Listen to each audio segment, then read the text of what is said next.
بسم اللہ الرحمن الرحیم۔ عاد و سمود۔ مگر حضرت نوح علیہ السلام کے چند سو برس بعد انسانیت پھر گمراہی کے راستے پر چل پڑی تھی۔ چنانچہ ایک بار پھر انبیاء کرام علیہم السلام کی بعثت کا سلسلہ شروع ہوا۔ پے در پہ رسول بھیجے گئے۔ جزیرۃ العرب کی وادی میں آباد بت پرست قوم عاد کی طرف حضرت ہود علیہ السلام مبعوث ہوئے۔ یہ قوم طاقت، قد و قامت اور جنگجوئی میں بے مثال تھی، اور اسی گھمنڈ میں اس نے حضرت ہود علیہ السلام کی تکذیب کی۔ تب اللہ کی طرف سے تیز آندھی کا عذاب آیا جس نے ان کا استیصال کر دیا۔ حجاز سے شام جانے والی شاہراہ پر وادی حجر میں آباد قوم سمود فن تعمیر میں اپنی نظیر آپ تھی۔ پہاڑوں کو تراش کر مضبوط مکانات بنانا ان کے بائیں ہاتھ کا کمال تھا۔ ان کی اصلاح کے لیے حضرت صالح علیہ السلام مبعوث ہوئے۔ قوم نے انہیں جھٹلایا اور اپنی بدعقیدگی ترک نہ کی۔ آخر ایک زوردار کڑک اور زلزلے نے انہیں ہلاک کر دیا۔ قوم عاد اور قوم سمود سمیت عرب کی کئی قومیں ایسی تھیں جن کا نام و نشان بالکل مٹ گیا۔ انہیں عرب بائدہ کہا جاتا ہے۔ ان کا ذکر صرف آسمانی کتب، لوک داستانوں اور قدیم شاعری میں باقی رہ گیا۔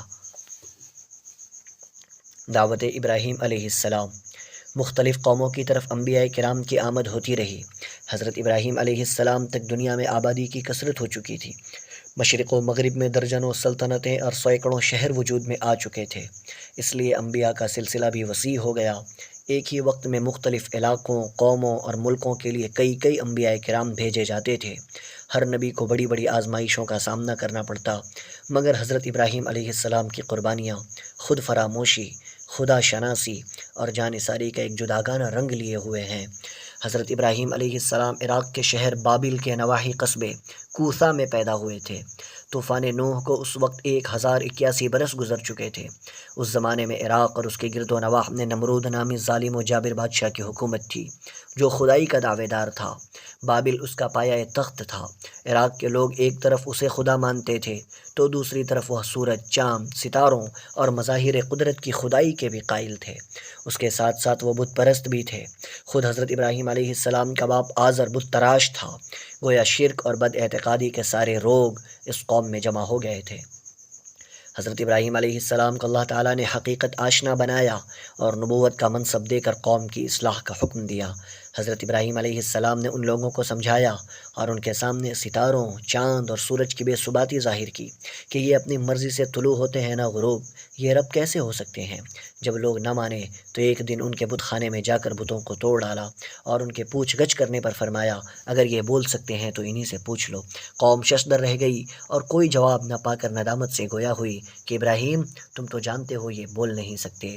حضرت ابراہیم علیہ السلام نے فرمایا، پھر تم اللہ کو چھوڑ کر ایسی چیزوں کی عبادت کیوں کر رہے ہو جو نفع دے سکتی ہے نہ نقصان؟ افسوس ہے تم پر اور تمہارے معبودوں پر۔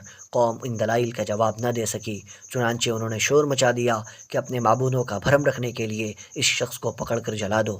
حضرت ابراہیم علیہ السلام کو نمرود کے پاس لے جایا گیا۔ اس نے رعب ڈالنے کے لیے سوال و جواب کیے۔ حضرت ابراہیم علیہ السلام نے بے خوفی سے اپنے رب کی توحید بیان کی اور کہا، میرا رب وہ ہے جو زندہ کرتا اور موت دیتا ہے۔